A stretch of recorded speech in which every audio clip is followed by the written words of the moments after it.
வணக்கம். இன்னைக்கு உப்பு புளி மிளகா நிகழ்ச்சியில உங்களை சந்திக்கிறதுல ரொம்ப சந்தோஷங்க. இன்னைக்கு நம்ம பார்க்க போறது ஒரு இனிப்பு வகை பலகாரம் தான். அதோட பேர் ரவை இனிப்பு வடை. ரவையை வச்சு உப்புமா பண்ணுவோம், கேசரி பண்ணுவோம். வடை எப்படி பண்றது பார்க்கலாம். அதுக்கு தேவையான பொருட்கள் என்னன்னு முதல்ல பார்த்துடலாம்.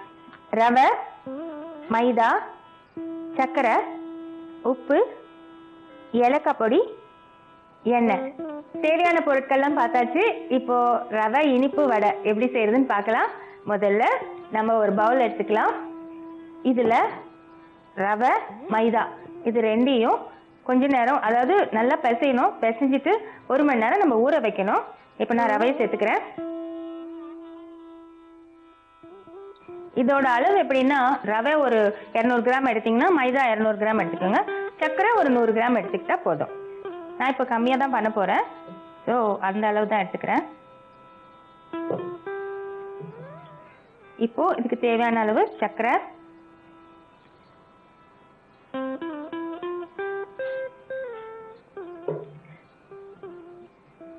லேசா உப்பு, கொஞ்சம் ஏலக்காய் பொடி வாசனைக்கு. இப்போ நம்ம இது எல்லாத்தையும் நல்லா கலந்துக்க போறோம்.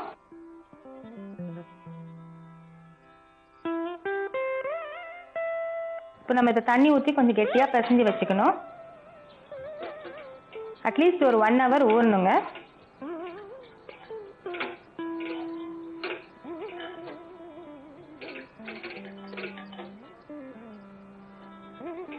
சர்க்கரை இருக்கிறதுனால தண்ணி அளவு பார்த்து ஊற்றணும். ஏன்னா சர்க்கரை தண்ணியில கரையும் போது அது இன்னும் கொஞ்சம் தண்ணீர் தன்மை நிறைய கொடுக்கும்.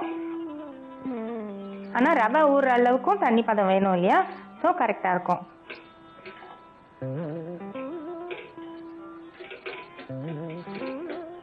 பாருங்க, நல்லா கெட்டியா பிசைஞ்சுக்கோங்க. அப்போதான் அந்த சர்க்கரையும் நல்லா கரையும் போது அதோட சேர்ந்து கரெக்டான பதத்துக்கு இருக்கும்.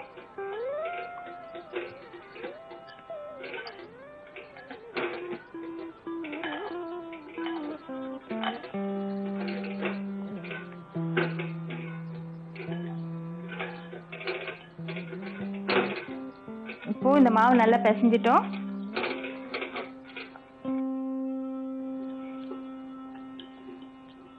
இது நல்லா 1 மணி நேரம் ஊறணுங்க. ஊறினதுக்கு அப்புறம் நம்ம இதை வடையா தட்டி எண்ணெயில பொரிச்சு எடுக்க போறோம். இது நல்லா ஊறட்டும். இந்த மாவு இப்ப நல்லா ஊறி இருக்குங்க. இப்போ நம்ம இதை வடையா தட்டி பொரிச்சு எடுக்கணும். அதுக்கு முன்னாடி நம்ம அடுப்பு பற்ற வச்சுக்கலாம். கடாயை வைப்போம்.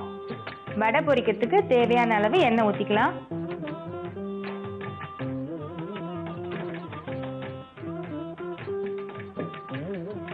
எண்ணெய் நல்லா காயட்டுங்க. அதுக்கப்புறம் நம்ம வடையை தட்டிக்கலாம். இப்போ எண்ணெய் நல்லா காஞ்சிட்டு வருதுங்க.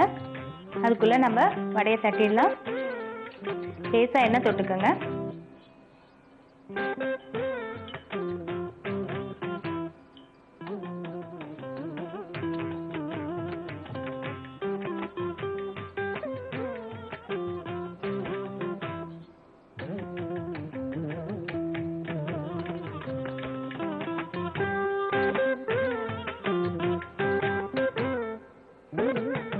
இப்போ ஒரு வடையா நம்ம தட்டி எடுத்துடலாம்.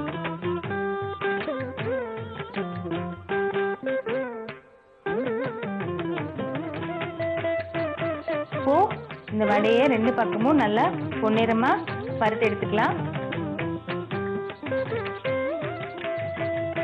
நல்லா ஞாபகம் வச்சுக்கோங்க, ரவை வந்து கண்டிப்பா 1 மணி நேரம் நல்லா ஊறணுங்க. அப்பதான் அந்த சாஃப்ட்னஸும் அந்த கிறிஸ்பினஸும் இருக்கும். இப்போ பாருங்க, நல்லா கோல்டன் ப்ரௌன் கலர் வந்துருச்சு. இப்போ நம்ம அதை எடுத்துடலாம்.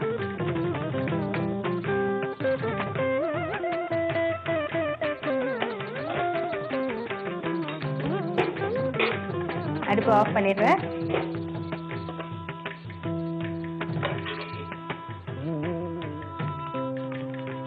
இனிப்பான ரவை இனிப்பு வடை ரெடி ஆயிடுச்சுங்க.